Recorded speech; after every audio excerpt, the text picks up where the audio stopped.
What's up, family? Uncle Reece here, answering your questions that you guys send to me, bringing you guys a positive light to life. I just want to thank you real quick for tuning in. I appreciate you. I dropped a new single for these blessings. Make sure that you check that out. But I'm going to get right into it. I got an email from a young lady. It says, Reece, I'm really trying to be a better person since I gave my life to God. Most people only remember the negative things that I have done in the past and refuse to acknowledge the positive changes that I've made. It's very frustrating that people only see me for what I used to be and refuse to acknowledge the God in me now. So, first and foremost, I want to say thank you for sending me that message. Next, I want to say this, you have to really reevaluate whose opinion you respect the most, because for whatever reason, I don't know your situation, but it seems like you really care what your old friends think about you. And I said old friends because it may be time to upgrade your circle. I know for me, when I first gave my life to God, it was difficult for the people around me to acknowledge the change because, you changed on the inside, but your outside still looks the same.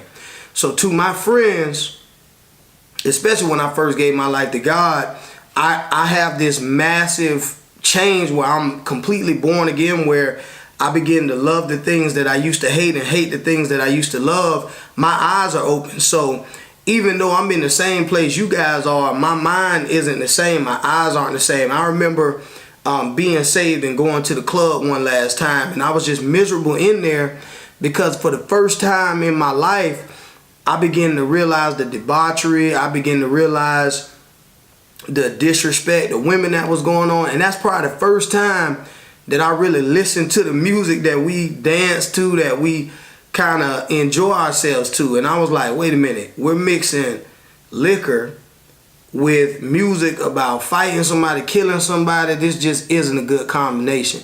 And so when the Holy Spirit hits you with some common sense, and you looking at all your partners, they turn it up. They like, hey, and you just like, bro, we really shouldn't be in here right now.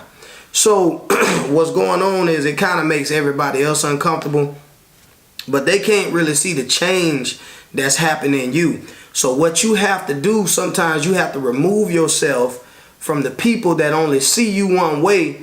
And you gotta go get out there and carve you a path with some new people that God puts in your circle. I remember me, I did a video before about, being lonely, how to make Christian friends. Y'all need to check that out.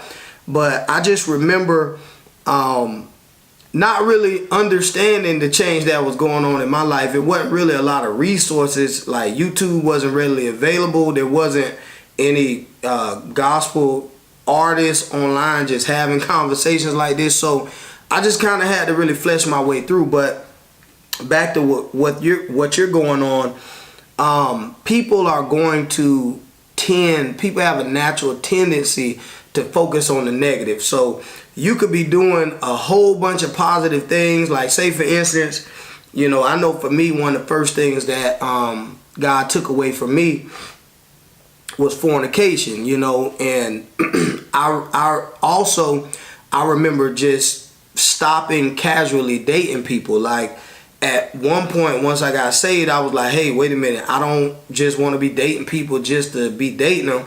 I want to have like a purpose with whoever I date. Like I'm looking for a wife now. So I remember that's one of the things that I stopped.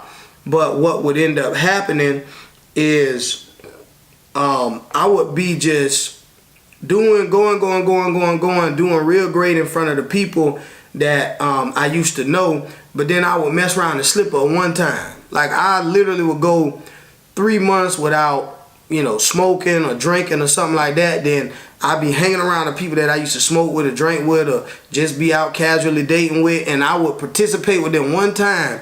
And they would forget all the 3 months of everything I've been doing good. And then they'd be like, boy, we knew you ain't changed. The old Reece is back, baby.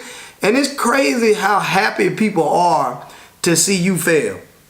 They say crabs in a barrel, they pull each other down. They also say birds of a feather flock together.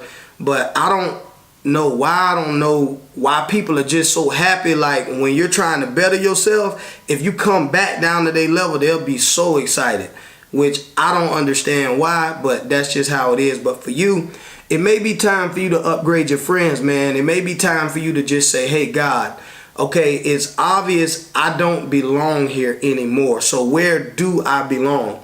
For me, what I realized is this, because I was heavily submerged in rap culture. I was a rapper before I got saved.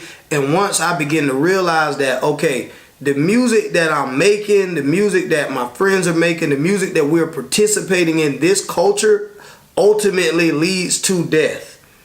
So the first thing I did was I was like, I'm not going to curse in my raps anymore. And so by not cursing in my rap music anymore, it forced me to read a dictionary.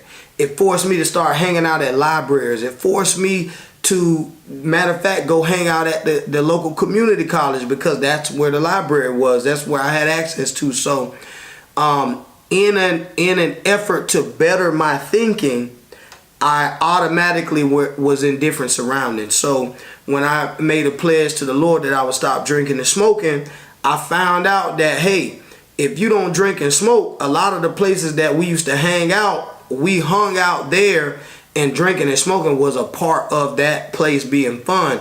I don't know if you ever been to the club, but I mean, when I would go to the club without drinking and smoking, I would be sober in the club so I could see all the tomfoolery that was going on, and it just made me be like, I really don't want to be here no more. So you may need to upgrade your surroundings, you know, dig deep in yourself and find out areas that God is challenging you with. There's one word that I found was amazing. It's called accountability. When I begin to get Christian friends and I begin to get people that would hold me accountable to make sure that I didn't fall back into the things that I was in. So if you don't have an accountability partner, you need to get one as soon as possible. But back to this young lady's question, do not sweat the fact that people are not going to recognize the change that God is doing in you. All they have to see is the outside. They don't know what God is doing on the inside of you. You know, they weren't really a part of the process, because for me, you know, most people say, man, I just got saved overnight. Like, no, God had been dealing with me for like 2 years before I gave my life to God, and he was chipping away at the things that were kind of at every excuse that I had for a reason why I wouldn't get saved. You know, people just make up the craziest reasons to not do the right thing.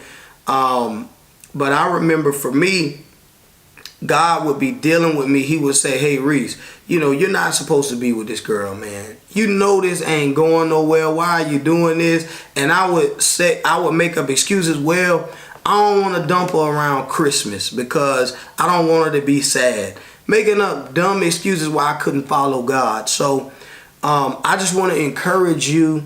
And I want to say too, also, sometimes when you're moving to a new phase, sometimes you got to go through it alone until God brings those people around you. So I just want to encourage you, my sister, and I just want to let you know, like, God got your back in all this. He has you covered.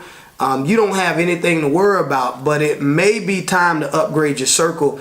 And sometimes that can be a scary thing to let go of the friends that we used to hold on to, that we grew up. And sometimes those friendships could be idols. That could be something that you're not willing to give up for this new change that's happening in you. So I just encourage you, and I want you to know I'll be praying for you. This is your boy, Uncle Reece. I hope this helped you.